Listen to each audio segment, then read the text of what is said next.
Dan ini adalah analisis politik berkaitan perkembangan politik tanah air negara susulan pengumuman UMNO menarik diri daripada menyokong Perdana Menteri Tan Sri Muhyiddin Yassin. Kita dengarkan.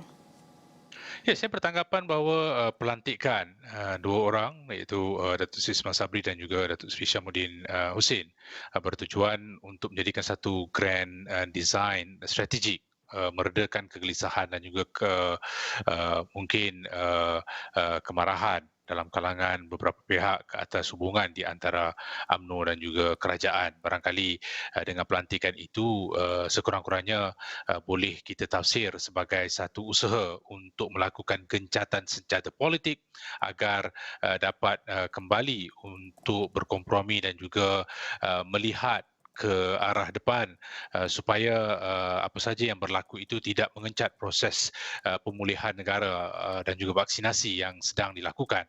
Walaupun begitu, kita lihat pada malamnya apabila Majlis Tertinggi UMNO membuat keputusan untuk keluar dari menyokong Kerajaan Perikatan Nasional dan juga meminta Perdana Menteri untuk berundur, bermakna itu juga memberikan satu lagi tafsiran ke atas polemik yang sedang berlaku. Apakah ini sebenarnya juga bertujuan untuk bersetuju dengan keputusan yang telah dibuat oleh Biro Politik UMNO dan juga keputusan yang telah pun diakui di dalam Perhimpunan Agung UMNO sebelum ini. Tetapi ia dilakukan lebih awal. Ia juga sebenarnya melihat kepada keputusan memberikan kerajaan 14 hari untuk menyegerakan proses persidangan parlimen pada awalnya. Yang menarik di sini juga kita lihat sebenarnya adalah apakah ahli-ahli Parlimen UMNO bersetuju dengan keputusan yang dibuat oleh Majlis Tertinggi UMNO. Apakah keputusan ini juga diperakukan oleh Dewan Tertinggi Barisan Nasional? Apakah ini sebenarnya hanya keputusan yang dibuat oleh Majlis Tertinggi? Kerana tidak disebut sama sekali penarikan oleh menteri-menteri kabinet UMNO dari kerajaan, tidak juga dinyatakan sama ada mereka mahu Datuk Seri Ismail Sabri melepaskan jawatan Timbalan Perdana Menteri dan juga Datuk Seri Syamuddin untuk melepaskan jawatan Menteri Kanan. Jadi saya rasakan ini juga boleh membawa kepada beberapa persoalan lain, tetapi yang jelas penarikan sokongan ke atas Kerajaan Perikatan Nasional sedikit sebanyak akan mengganggu struktur kerajaan, walaupun ada yang bertanggapan dalam kedudukan darurat ia tidak akan mengganggu proses serta kedudukan kerajaan sehingga penghujung bulan ini, melainkan darurat itu dilanjutkan.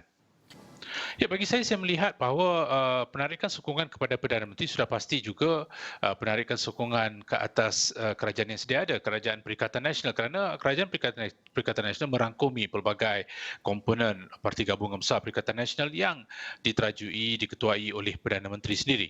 Bermakna mahu tak mahu hakikatnya harus kita akui penarikan ini juga akan memberikan impak bukan saja kepada kedudukan Perdana Menteri tapi juga kepada struktur kabinet itu sendiri. Dalam kedudukan seperti itu dan jika dihalusi kenyataan yang dibuat oleh Datuk Seri Zahid semalam, tidak dinyatakan sama sekali sama ada menteri ataupun timbalan menteri harus keluar daripada kabinet. Jadi itu masih lagi berada dalam kedudukan yang tidak menentu, tapi saya percaya keputusan itu juga mahu mereka yang berjawatan dalam kerajaan meninggalkan kabinet.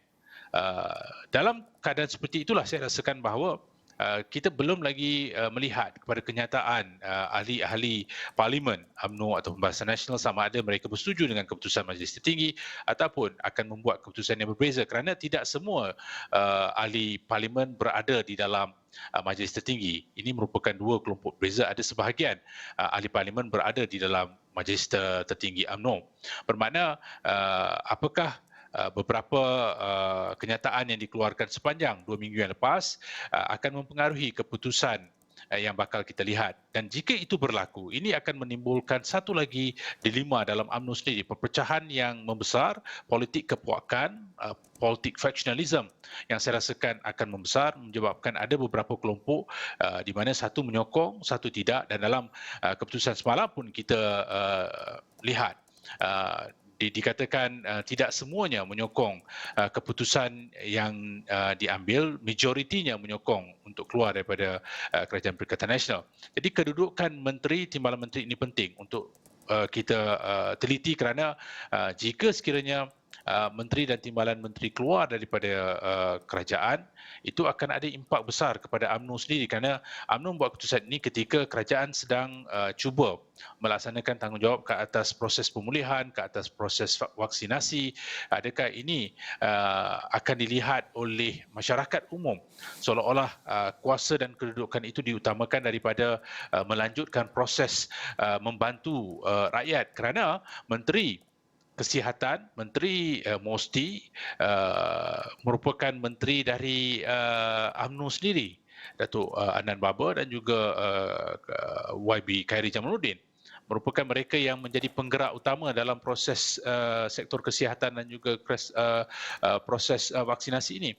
Jadi impaknya pasti akan ada kepada UMNO, mau tak mau harus kita lihat kesannya akan membesar selepas ini, melainkan Perdana Menteri melihat keputusan ini satu keputusan yang akan memerlukan beliau berundur dan saya percaya Perdana Menteri tidak akan membuat keputusan seperti itu tanpa melihat pelbagai sudut, apatah lagi Istana Negara juga akan melihat apakah perlu melihat apa yang dilakukan oleh UMNO ini satu keputusan yang wajar diberikan pertimbangan yang sewajarnya. Ya, walaupun memiliki kerusi yang paling banyak, tetapi apakah akan mampu mendapat sokongan daripada Parti Gabungan Perikatan Nasional yang lain?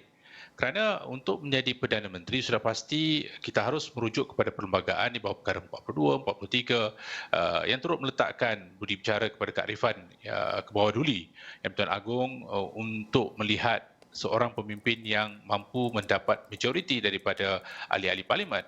Dalam konteks ini kita juga harus melihat konsep untuk mendominasi, konsep untuk melihat berada dalam kedudukan dominan itu jelas dan kenyataan juga telah pun dikeluarkan oleh beberapa pemimpin yang menyatakan bahawa UMNO harus menerajui, mengetuai kerajaan kerana mempunyai bilangan kerusi yang besar. Tapi itu tidak bermakna. Dalam keadaan sekarang, itu mudah dilakukan. Kerana dalam situasi jika penarikan sokongan itu jelas berdasarkan kepada perakuan daripada sokongan ke semua ahli parlimen UMNO Barisan Nasional, maka ini akan membawa kepada kedudukan yang tidak menentu, tidak stabil secara berterusan, keadaan tergantung dalam konteks kerajaan dan parlimen. Apakah ini juga akan membawa kepada pembentukan kerajaan sementara yang bersifat magiran 2.0? Apakah akan wujud keperluan Perdana Menteri interim jika sekiranya keadaan ini menjadi satu keadaan yang sukar untuk dikompromi? Bagi saya lihat bahawa untuk menjadi dominan banyak bergantung kepada usaha untuk mendapatkan sokongan bukan saja parti politik di Semenanjung tapi juga di Sabah dan Sarawak. Apakah itu mampu dilakukan oleh UMNO dan Barisan Nasional? Dalam situasi seperti ini, kita harus kembali kepada persoalan apakah sokongan akan diberikan kepada UMNO melalui pendekatan ataupun intervensi yang cuba dilakukan seperti ini, ataupun ia akan kembali semula kepada Istana Negara untuk melihat dan memberi pertimbangan yang sewajarnya jika sekiranya Perdana Menteri buat keputusan untuk melepaskan jawatan. Setakat hari ini kita masih ada Perdana Menteri Tan Sri Muhyiddin Yassin masih lagi menjadi Perdana Menteri. Yang dimohon adalah berundur secara terhormat, tapi jika itu tidak dilakukan, apakah yang akan dilakukan oleh UMNO?